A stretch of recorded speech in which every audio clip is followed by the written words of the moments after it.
अस्सलामुअलैकुम। आज की जो प्रेस कॉन्फ्रेंस रखी गई है उसका मकसद है कि गोवंडी वासियों को खुशखबरी देना। और खुशखबरी इस बात की है कि जो 3 साल से लंबी लड़ाई चल रही थी एडिशनल कब्रिस्तान से रिलेटेड, आज वो दिन आ गया है। माननीय उच्च न्यायालय ने 8 तारीख को 8 नवंबर और 10 नवंबर के ऑर्डर के मुताबिक देवनार कब्रिस्तान से सटी हुई जो जगह थी जिसकी लड़ाई चल रही थी 5242 स्क्वायर मीटर, ये तकरीबन 57,000 स्क्वायर फीट जगह कब्रिस्तान के लिए दे दी गई है। और ये कब्रिस्तान गोवंडी के लिए दिया गया है। और यही खुशखबरी देने के लिए और कब्रिस्तान के मामले में क्या प्रोग्रेस हुआ है, बॉम्बे हाई कोर्ट ने क्या फ़ैसला दिया है, इस सिलसिले में ये प्रेस कॉन्फ्रेंस रखी गई है। तो मैं आप लोग ये आपको बता दूं कि सन 2019 से ये मामला चला और सन 2019 के बाद एक PIL फाइल की गई, दूसरी PIL फाइल की गई 2022 को। फिर उसके बाद में ये फ़ैसला बहुत ही महत्वपूर्ण फ़ैसला है गोवंडी वासियों के लिए कब्रिस्तान के सिलसिले में।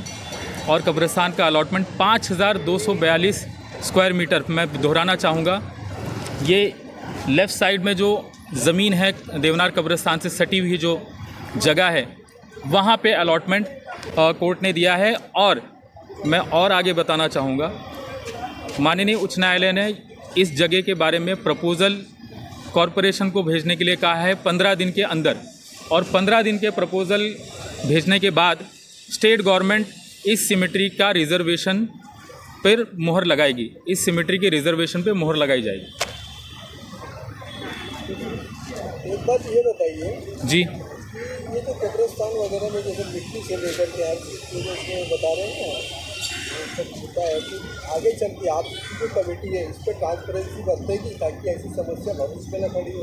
आप चुके चलो ज़मीन की जो आपने वो कोशिश की उसमें कामयाबी थी, लेकिन कल को ये मट्टी वाला भी मसला आगे ना आगे, उसके लिए क्या आपने? नहीं, पहली बात तो ये जो मसला था, मैं PIL के बारे में बात करना चाहूँगा। PIL का जो मुद्दा था वो मिट्टी का मुद्दा नहीं था। PIL का जो मुद्दा था वो एडिशनल कब्रिस्तान का मुद्दा था, जो कि सब लोग जानते हैं कि रफ़ीक नगर में जो 30 मीटर ऊंचा जो कचरे का अंबार था वहाँ पे अलॉटमेंट किया गया था कब्रिस्तान का। कोर्ट ने उसके बारे में भी बहुत फटकारा कॉरपोरेशन को कि 30 मीटर के कचरे के ढेर पर कैसे कब्रिस्तान दे दिया गया। तो जो ज़रूरत थी वो कब्रिस्तान, एडिशनल कब्रिस्तान की ज़रूरत थी, न कि वो कोई मिट्टी का या कोई सॉइल का मुद्दा था। PIL का जो मुद्दा था एडिशनल कब्रिस्तान का मुद्दा था। जहाँ तक रही सॉइल की बात, अगर वो सॉइल वाला मुद्दा अगर कहीं पे रहेगा, किसी प्रोसीडिंग में होगा तो उसको अकॉर्डिंगली देखा जाएगा, लेकिन वो सॉइल वाला मुद्दा PIL का मुद्दा नहीं है। कब्रिस्तान का देखा जाए तो हालतें काफ़ी ख़राब थी, उसकी वजह से हालतें ख़राब थी। उसकी वजह जो थी कि यहाँ की पॉपुलेशन करीबन 12 से 15 लाख है और यहाँ पे जो डेली बेसिस पे जो तदफीन के लिए जो मैयत आती है 7 से 8 मिनिमम एवरेज है। उसको देखते हुए यहाँ पे अगर कब्रिस्तान एक देवनार है वाहिद और दूसरा रफ़ी नगर है जिसका काम भी चल रहा था, मिट्टी का काम भी चल रहा था, और क्योंकि कोविड-19 भी 2020 में था और उसकी वजह से जो 18 महीने का जो कार्यकाल होता है, मतलब जो पूरा पीरियड होता है जहाँ पे तदफीन को गलने के लिए जो वक्त होता है दिया जाता है, और उसके बाद में अगर तदफीन की हुई मैयत अगर गल जाती है तो वापस से उस जगह तदफीन होती है। वहाँ पे मैयत गल ही नहीं पा रही थी बिकॉज़ इतना लोड है कब्रिस्तान में, गोवंडी के कब्रिस्तान में, कि वो टाइम पीरियड पूरा ही नहीं हो पा रहा था। तो अगर कब्रिस्तान की जो आज जगह जो अलॉट हो गई है 5242 स्क्वायर मीटर, वो फ्यूचर में कब्रिस्तान के लिए कन्वर्ट होती है तो इंशाल्लाह ये वाली प्रॉब्लम कभी नहीं आएगी। गोवंडी में इस तरह की प्रॉब्लम कभी नहीं होगी। जैसा कि मट्टी को लेकर हर बार विवाद होता रहा, अभी कब्रिस्तान में मट्टी के लिए क्या किया जाए? एक मिनट, 1 बाय 1 आप कुछ पूछना चाहते हैं? मट्टी को लेकर हर बार विवाद चलता आया है कब्रिस्तान में, तो इस बार जो कब्रिस्तान अभी मिला है हमको, उसमें भी मट्टी के लिए मतलब कोई अच्छे लोगों को शामिल किया जाएगा या ऐसे होगा? देखिए, मट्टी वाला जो मुद्दा मैं आपको फिर से साफ कर दूं, वाद विवाद जो है वो वाद विवाद अगर कोई करता है तो उनके लिए प्रॉपर फोरम है। प्रॉपर फोरम में अगर जा करके वो वाद विवाद को आगे लेकर के जाना चाहता है कोई तो जाए, लेकिन ये जो वाद विवाद सॉइल का जो आप कह रहे हैं वो कभी भी इस PIL का मुद्दा नहीं रहा है। कोर्ट में हमने एक मुद्दा उठाया था राइट टू डिसेंट बरियल का, बाइज्जत तदफीन का मुद्दा उठाया था। वो मुद्दा हमने आर्ग्यू किया। हमने बताया कि यहाँ पे कब्रिस्तान के लिए तदफीन के लिए जगह कम है। उसको हमने सिंपली कोर्ट के सामने रखा और उसको सुनने के बाद में कोर्ट ने कहा कि है तदफीन के लिए जगह तो मौजूद ही नहीं है, ये हकीकत है। और क्योंकि ये मैं नहीं कह रहा हूँ, ये ऑन रिकॉर्ड जो बात है, 3 कब्रिस्तान के लिए जगह अलॉट की गई थी। आप एक बात समझिए, अगर कब्रिस्तान के लिए जगह होती गोवंडी के पास तो 3 जगह अलॉटमेंट क्यों किया जाता? पहली बात तो ये देवनार का कब्रिस्तान है, उसके बाजू में वो अलॉटमेंट थी और उसके लिए रिकमेंडेशन कमिश्नर ने भेजा था। दूसरा, रफ़ीक नगर का 16,000 स्क्वायर मीटर का कब्रिस्तान। तीसरा, आनिक विलेज में 16,800 स्क्वायर मीटर का कब्रिस्तान। तो एक बात तो तय थी कि स्टेट गवर्नमेंट को और कॉरपोरेशन को ये पता था कि यहाँ पे कब्रिस्तान की ज़रूरत है। और क्यों इतनी जगह देने की वजह क्या है? क्योंकि पॉपुलेशन है इतनी यहाँ पर और यहाँ पे मैयतें इतनी आती हैं। तो मुझे लगता है ये मुद्दा एडिशनल कब्रिस्तान का है। सॉइल वाला अगर मुद्दा कोई उठाता है तो वो उसको लेकर के जा सकता है, जो भी उठा रहा है, लेकिन वो मुद्दा इस मुद्दे से रिलेटेड नहीं है। मेरा ऐसा ओपिनियन है। कब्रिस्तान बंद होती थी, हाँ, मैया ज़्यादा आने की वजह से, तो क्या ये जगह पास होने की वजह से मसला हल हो जाएगा? इंशाल्लाह ये मसला हल हो जाएगा, बिकॉज जो ऑन एन एवरेज जो पीरियड होता है तदफीन के बाद डिकम्पोजिशन का, वो आसानी से पूरा हो जाएगा। और एक बार डिकम्पोजिशन का जो टाइम है वो पूरा हो जाएगा तो मुझे नहीं लगता है कि ये जो प्रॉब्लम आई थी पिछले कुछ महीनों पहले ये रिपीट होगी, मुझे ऐसा नहीं लगता। अच्छा, एक सवाल ये है कि आपको पीआईएल दाखिल करने की जरूरत क्यों पड़ी? आपके जनप्रतिनिधि यहाँ के थे जी, उन्होंने इसमें सहयोग क्यों नहीं किया? एक आम लोगों को, कुछ लोगों को अपनी कमेटी बना करके जो है आपको उसमें कोर्ट में जाना पड़ा, पीआईएल दाखिल करनी पड़ी और इतनी लंबी लड़ाई के बाद में अब जाकर कब्रिस्तान का मामला जो है वो कहीं ना कहीं सही होता हुआ दिखाई दे रहा है। आपको ज़रूरत क्यों पड़ी? क्या आपके जनप्रतिनिधि ने आपका कोई सपोर्ट या समर्थन नहीं किया? देखिए, मुद्दे जो होते हैं समाज से रिलेटेड वो जनप्रतिनिधि का भी काम होता है और कॉमन सिटीज़न का भी काम होता है। मुझे ऐसा लगता है अगर जनप्रतिनिधि अगर आगे ना बढ़े तो मुझे लगता है ये कॉमन सिटीज़न की और एजुकेटेड, खासकर जो एजुकेटेड वर्ग के लोग हैं, उनकी भी जिम्मेदारी बनती है कि वो आगे जाएं और समाज से रिलेटेड जो मुद्दे हैं वो उसको उठाएं। और हमको अगर आपसे बता दूं कि एसएमएस कंपनी का भी फैसला आया है कोर्ट के थ्रू। जी हाँ, वो भी एक अलग से एनजीओ ने इस चीज़ को मुद्दे को उठाया था, कब्रिस्तान का मुद्दा भी अलग से एनजीओ ने उठाया। तो जो जनप्रतिनिधि है वो क्या कर रहे हैं? देखिए ये जवाब तो मुझे लगता है जनप्रतिनिधि ज़्यादा अच्छी तरह दे पाएंगे।